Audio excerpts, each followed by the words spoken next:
موسیٰ علیہ السلام اللہ تعالیٰ کے نیک برگزیدہ پیغمبر ایک مرتبہ مجمع میں بیان فرما رہے، واعظ و نصیحت فرما رہے، اللہ تعالیٰ کی معرفت کے عجیب غریب رموز و اسرار بیان فرما رہے۔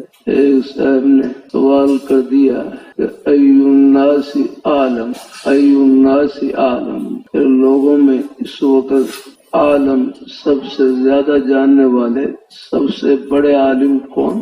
حضرت موسیٰ علیہ السلام کی زبان سے نکل گیا، جواب صحیح تھا کہ انا عالم ہوں، کیونکہ اللہ تعالیٰ کے پیغمبر تھے۔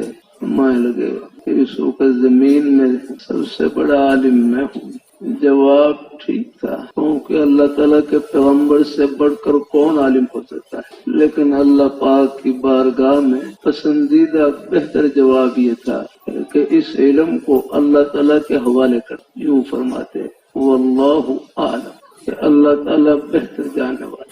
ساتھ یہ کر دوں تمام کے تمام انبیاء کرام علیہم السلام گناہوں سے معصوم، پاک اور صاف ہوتے ہیں۔ بقول حضرت مولانا ابن خان صاحب رحمۃ اللہ علیہ کے کہ نبوت کا دامن اتنا پاک اور صاف ہوتا ہے، اگر اس کو پانی میں بھگو کر نچوڑا جائے جبریل عرش سے آ کر اس سے وضو کرے، اتنا پاک اور صاف ہوتا ہے۔ نبوت کی چادر دودھ سے زیادہ سفید ہوتی ہے، تمام کے تمام انبیاء کرام۔ اس لیے اللہ تعالیٰ کے جو نیک پیغمبر ہوتے ہیں ان سے کوئی بھول ہو جائے، کوئی ان سے بھول ہو جائے، خلاف اولا کام ہو جائے تو فوراً اللہ تعالیٰ کی طرف سے تنبیہ آ جاتی ہے۔ ہاں، اللہ تعالیٰ نے فرمایا اے موسیٰ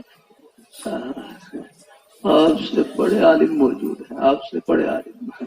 فرمایا حضرت خضر علیہ السلام وہ تکوینی امور ہے، ایک دوسرا شعبہ ہے علم کا، اس کے وہ بڑے عالم تھے۔